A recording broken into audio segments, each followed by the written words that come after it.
General Hospital seemed a little light on plot this week, but heavy on dialogue with an emphasis on the characters. There was major relationship drama, a rethinking of friendships and loves, and of course, Lucy acting like a total ass. Willow was an idiot to think she could swipe drugs from the hospital and they wouldn't show up missing in the system. Her freakout over Liz being the one who would have taken the fall, and her concern that Kate's might come and question her and Michael had me wondering when Willow would break. Michael said point blank he'd do whatever it takes to help Jason, and he needed her to do the same. Not exactly the life Willow probably imagined having, breaking the law and stealing to help her husband's friend and uncle out. I was set to blast both of them, but fortunately, Michael came around on Friday, realizing Jason had to go, as he had to think about Willow and his family and the trouble they could face for helping Jason if caught. I really wish, though, that Willow had really yelled at him to knock that sense into him.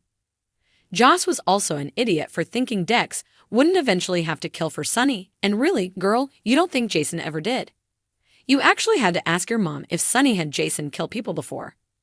For someone who constantly rants about Sunny being a criminal and a thug, this whole aha moment of hers felt more like a what the hell moment to me and others. She can't be that blind and dumb.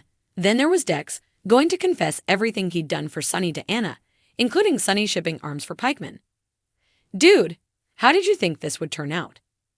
Anna's hands were tied without proof, but if any of this gets back to Sunny, Dex is going to be on the receiving end of a bullet from Jason on Sunny's orders. It did feel as though this is leading to Anna taking Dex up on his offer to help bring Sunny down, but how?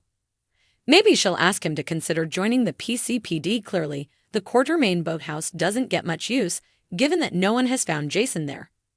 We've still received no more information on what is really going on with Jason and what he's been up to.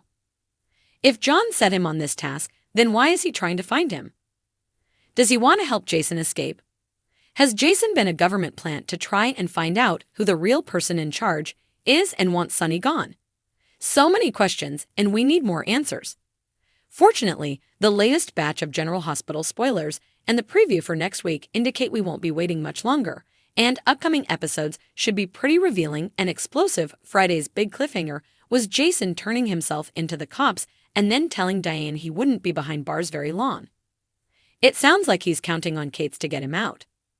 Also, he knows he can't run because of what Kate's is holding over him, which I still believe is evidence against Carly, and that's why Jason is doing all of this.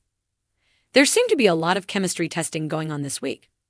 We went from Drew and Jordan's awkward gym scene last week to an even more awkward one with Drew and Nina.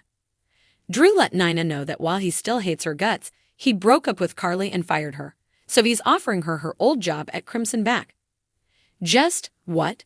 For weeks, all he's done is rant about punishing Nina to the ends of the earth and beyond. Now he's just going to give her what she wants.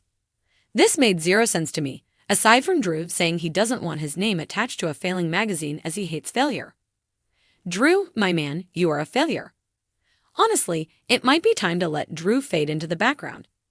Then there was Anna suddenly seeing the light about Sunny, which seemed odd as years ago, when she was the commissioner, she was always watching Sunny closely for a wrong move.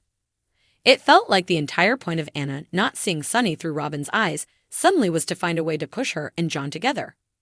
But how will she react when she learns of John's connection to Jason? That's going to really anger her and bring back shades of Valentine's deception. Also, Kate is Robin's friend and Robin's age, so there is something weird about the two of them getting together.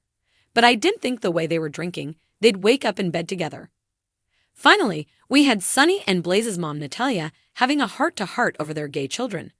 A conversation that went on way too long. Hopefully, all that was a conversation and nothing more. I'm not convinced Sunny and Nina are really over yet, but I also found Valentine's advice to her sound.